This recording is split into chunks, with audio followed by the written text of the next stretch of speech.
A lot of people overcomplicate shipping when it comes to reselling. Let me show you how me and my girlfriend ship out products so you guys can do it as well. Now first, let me go over the supplies that you're gonna need to actually ship out the product. Starting off with either a poly mailer, poly bag. These are 12 by 15 and I think these are 6 by 9. I forgot which ones these are, but I got them pretty cheap on Amazon. There's gonna be an Amazon supply list down below if you guys wanna get the same thing that I use. Next, you're gonna need the labels. So these labels, you can find 500 labels that are just blank on Amazon for about like $10, $15. And then you will need a thermal printer. This one is also on my Amazon storefront, or you can find one at Walmart for about like $60, $80. I think the one on Amazon is cheaper though, and it does connect to your phone, which is pretty good. So you don't need a computer. Now you obviously need the product. So this is a product that I sewed, we're gonna go ahead and fold it up for them. So we want a, nice presentation. And we're gonna go ahead and get this thing right here. Slide it in the shirt in here. If it would have been a bigger shirt, I would use the bigger one because I don't want it to be too squished. But since we have a lot of these and we don't really, or haven't used them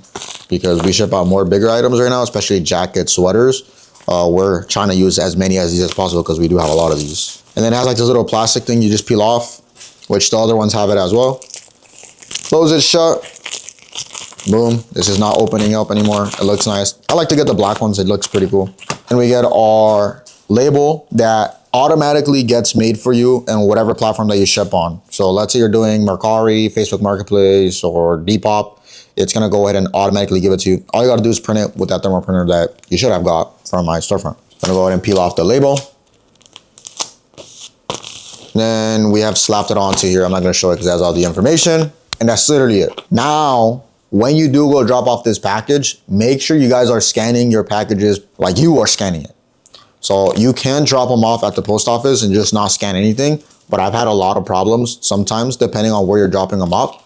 Sometimes they get lazy, they don't want to scan it, or it doesn't scan on the first time, so they won't scan your package.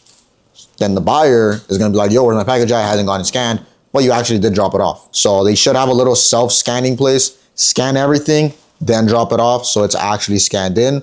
The buyer will get that update, they'll get that email, they'll get that updated tracking, so you don't have any problems. And that's pretty much it. Do that to every single product. Do not overcomplicate it. It is fairly easy. And yeah, all supplies should be down below or in my link or whatever. And if you have questions, just let me know.